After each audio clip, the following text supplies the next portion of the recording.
It's working. How are you doing, Gerre? Finally. Hi, nice to see you. I have a lot of work and looking forward. In 2 weeks, we're gonna have our very first show this year. Oh my God, finally. Yeah, hopefully it will not be canceled again. And yeah, very hard for the music business at the moment. Yeah, I think normal life should start again a little bit. And but I guess in autumn, they're gonna close all the things again. I don't know exactly. So yeah, just looking forward to play some small shows, and yeah, better than nothing, I really would say. How's the vaccination going in Germany? The vaccination, yeah, I think it's about half of the people are totally vaccinated, and but there will be, of course, the rest they don't want to do that, and yeah, it's everybody's own decision to do it or not. I did it. I'm not afraid of that, but yeah, we gotta have a look how all these things are going on, and yeah, but it's very difficult to play shows at the moment. I mean, it's possible to play some open air shows with only 200 or 300 visitors, outside. Yes. But all the club shows are canceled this year, postponed to the next year, but we don't know what will happen next year. So yeah, it's a really strange situation because nobody knows when the normal life is coming back, and hopefully not so many clubs get fucked up and have to close because running out of money, and I don't know what's with all these bands living from the music. Yeah, it's everybody's very hard times. Everybody needs to do gigs nowadays. People stay like 1 year and a half without doing gigs. I saw some bands are doing gigs already, but it's kind of confusing if it's gonna go wrong or not, because we don't know yet about if the vaccination is effective or not. So it's kind of dangerous. Yeah, so a strange situation. Nobody knows exactly what will go on. So yeah, we will see. But I think it's better to play a little show with some strict rules. It's better than doing nothing. Yeah, that's my opinion. I mean, I'm not satisfied with it, of course, but yeah, a little bit is better than nothing, I really would say. Yeah, I believe next year will be much better for sure. Tankard just got into 4 years of fucking metal. Where do you guys get energy to keep going? What's the fuel for that? Oh, that is a very difficult question. Yeah, it's just still love to play that kind of music. And I mean, we are really old guys now. Next year, 40th birthday. All the band members are 50 to the mid 50s, and yeah, but we still love that kind of music. We still have a lot of fun to play the songs live, so we just keep on going. And to be honestly, I could not imagine a life without making music, playing in Tankard. So yeah, so I would say cheers to the next 40 years. All right, I'm talking straight from Brazil. I know you guys have been a couple of times there. Do you like to come play here in Brazil? Yes, of course. I mean, I don't know exactly the first time we were around 2007. If I can remember, and we were a couple of times, 4 or 5 times in Brazil, and yeah, we love to play in South America, general, in all the other countries. South American fans are really crazy, and there are a lot of thrash metal old school fans, and yeah, if there is a possibility, of course we would love to come back. Yeah, cool. Do you have like favorite heavy metal Brazilian bands? Yeah, Ratos de Parau, of course, cool. Sepultura, everybody knows, and but I don't know so much about all these smaller bands. I mean, I'm I'm a big collector of CDs, and yeah, I buy a lot of stuff, but at the moment I'm not familiar with all these small Brazilian bands, but maybe you have a good advice for me. Yeah, sure. I'm gonna think about it. Is your collection behind you? Yes, yes, yes. Oh, It's about oh, a couple of thousand CDs, and yeah. So I'm still I'm still a metal maniac, you know. well, why do you prefer CDs instead of vinyls? Yeah, it changed a long time ago from vinyl to CD, but now I don't change back again. So yeah, as long as there are as I can buy CDs, I will do it. But one day, I guess we don't gonna have any final products anymore. But maybe the metal scene is really old school. The people love to collect vinyl or CDs or tapes again, and so we hope that yeah, especially for the metal music, it will survive. Okay. Talking about Brazil back, do you have like a, I mean, you've been here a couple of times. You probably have already tried Brazilian beer. How do you think about it? It's very different from European beer. Oh no, it's not really different. And you know, my favorite beer is always the beer we get in a backstage room because it's for free. so, so Cool. can you tell me some sorts again? Maybe I can remember. Some labels. Yeah, some labels. We have a Skol. We have Brahma. Rama, yeah. Rama? Brahma, Skol e Brahma, Antarctica. yeah, I can remember. We had Brahma. Yeah, I Brahma. remember. I remember. Yeah, we had Brahma. That was cool. It's a very classic one. All right. Yeah, it's a most favorite, right? It's one of the most commons in barbecues and parties because it's cheap and it's make you drunk like slowly. So it's good for social events, you know. Okay. Yeah, but Brahma, I can remember. Okay. It was cool. Let's talk about football a bit. I know you're very passionate for football, and here in Brazil, we are as well, as everybody knows. I know you have a strong relationship with the club Eintracht Frankfurt. Not sure if I'm pronouncing it this way, the right way. Is that Eintracht Frankfurt? Eintracht Frankfurt. Cool. Yeah. I want to know how your relationship with football started, like your first contact with football, and how it became like a passion for you.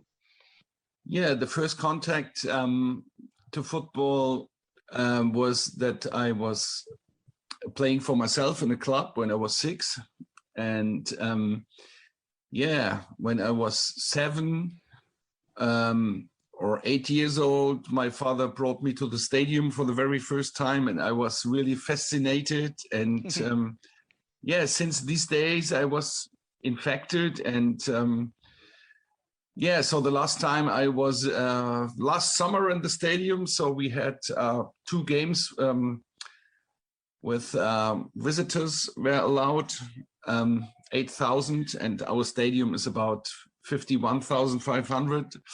It was a little bit strange, but yeah, hopefully this year a little bit much more visitors. And of course, we wrote a song for our favorite club back in 1999. It's called Schwarz-Weiß wie Schnee. Maybe you heard something about it.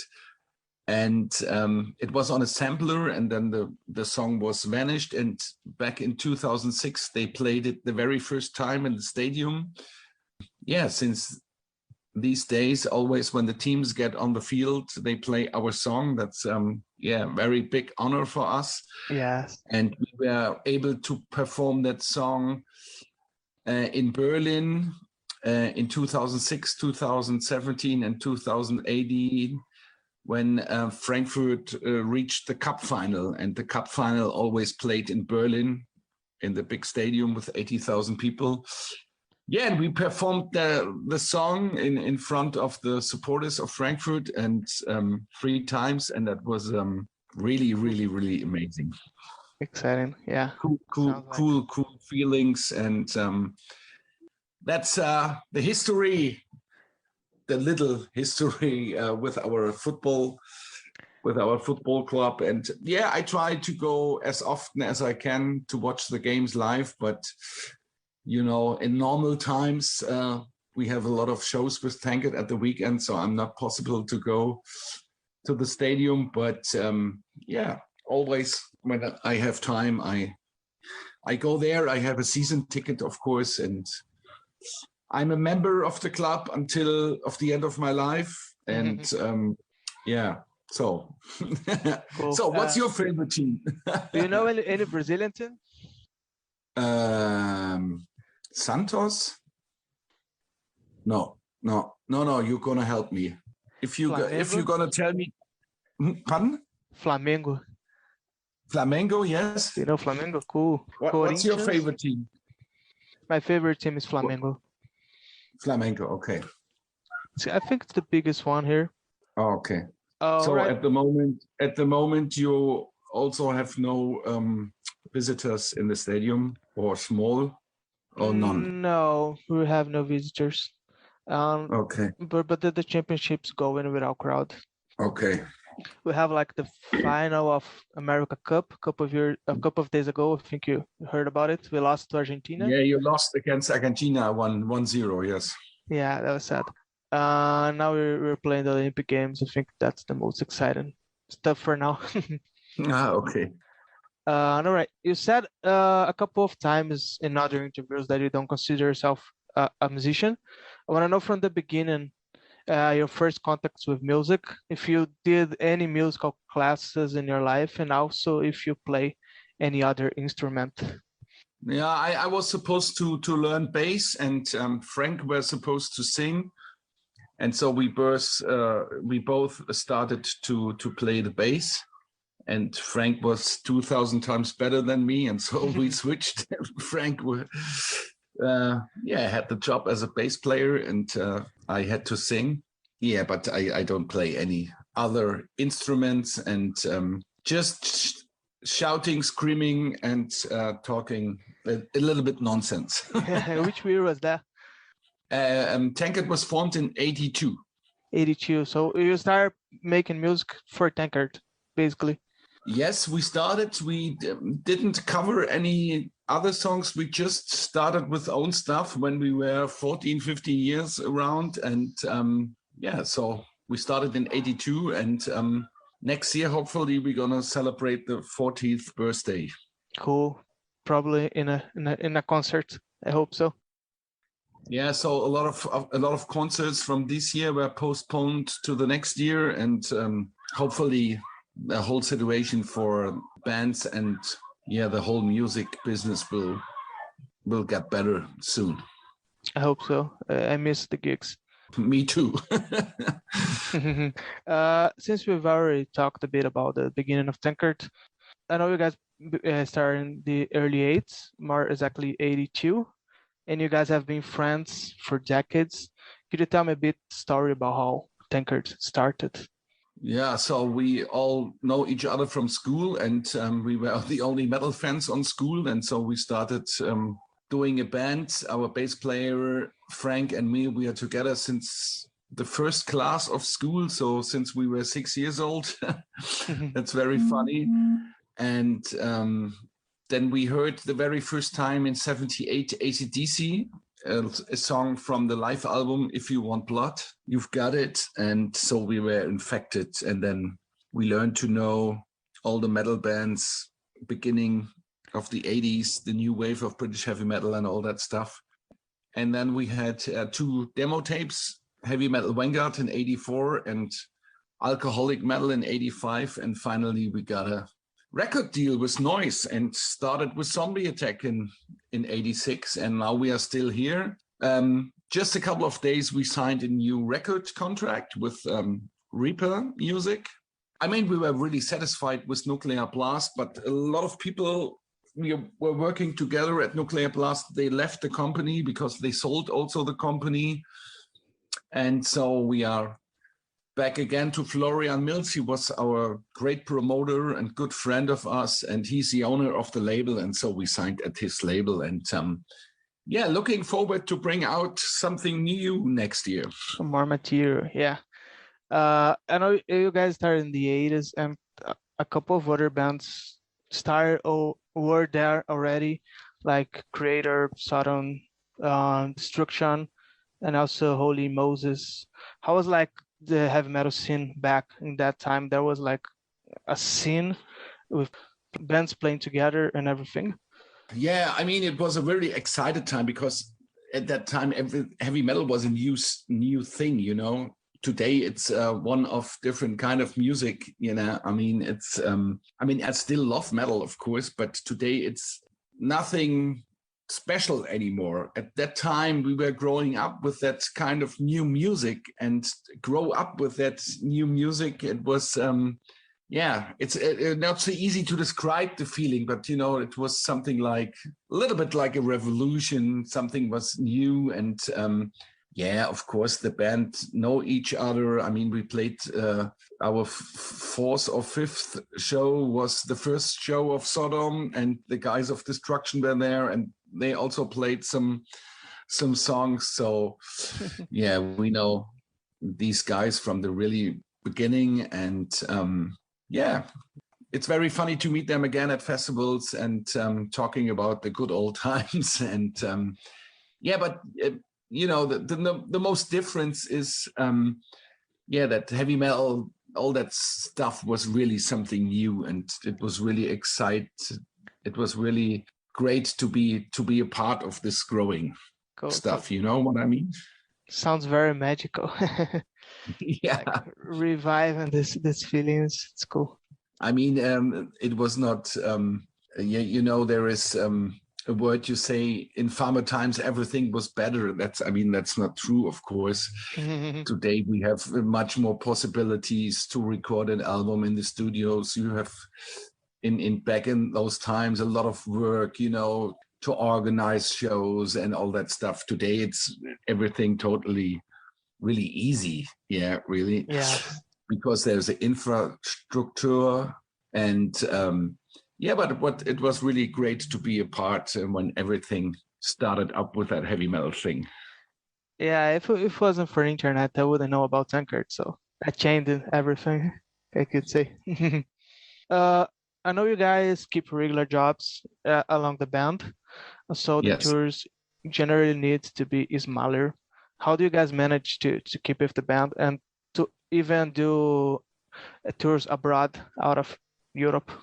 Yeah, so we spent a lot of all of our free time into activities of the band. Of course, I have to need holiday when we are going to South America for 10 days or something like that. Of course, I need holiday from my normal job, but yeah, that works everything. I mean, they know at my work, they know what I do beside of my work. And yeah, usually I get free when I have something with Tankard that's really, really great. And I mean, on the one hand, we are totally independent. We can do what we want because we don't live from the music.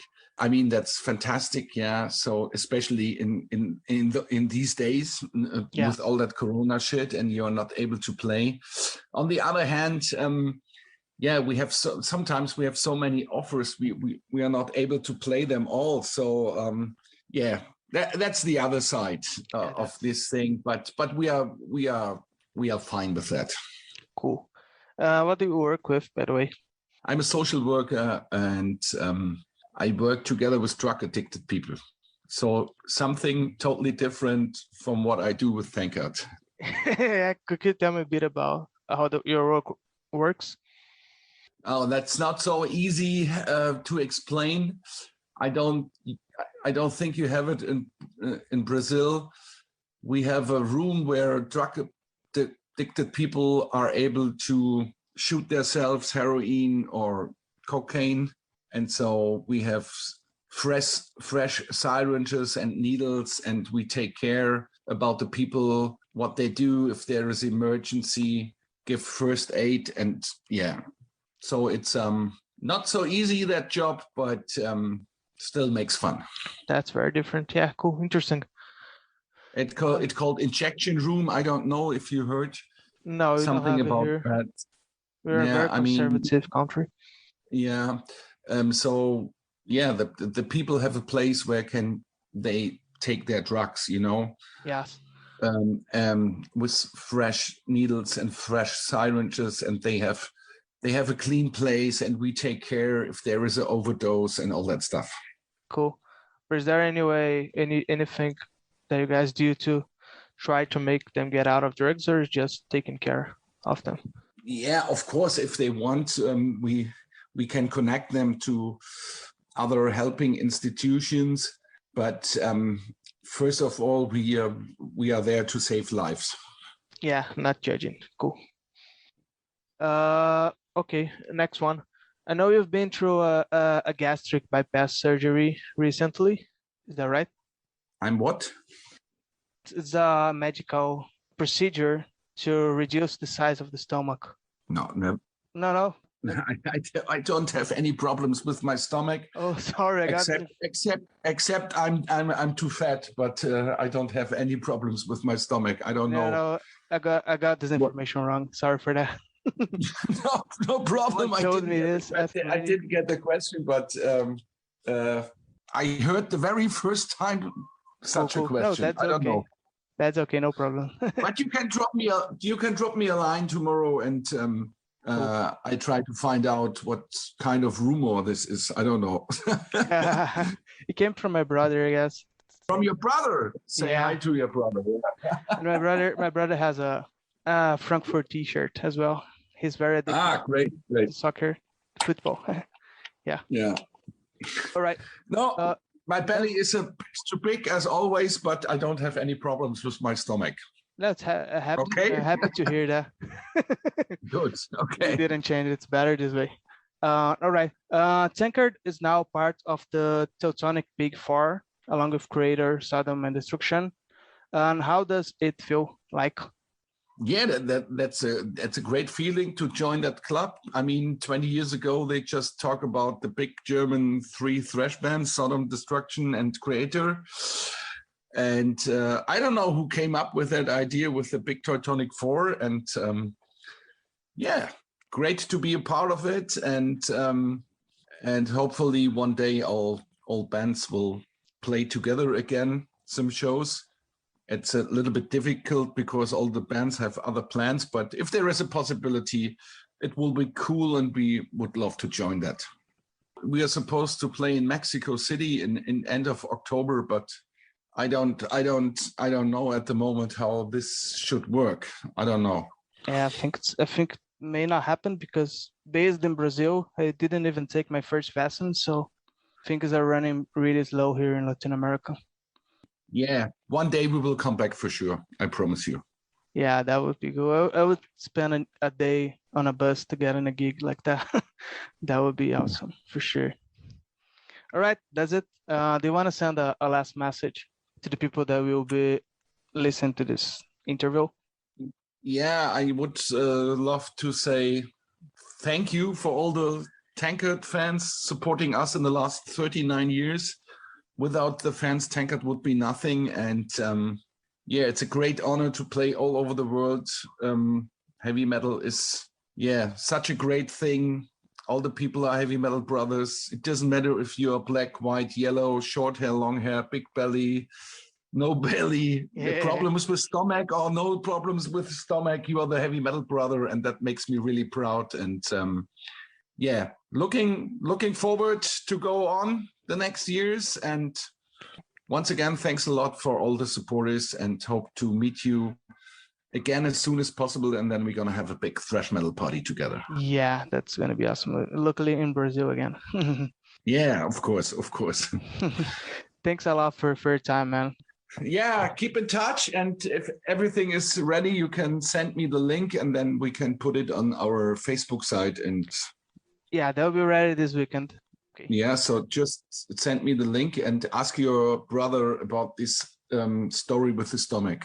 Yeah, I'm gonna search for that and see where he found out about this lie. Okay. Nice talking to you. Have a great day, and see you in hell. Bye, man. Okay. See you in hell. Thank you. Bye. Bye. Bye.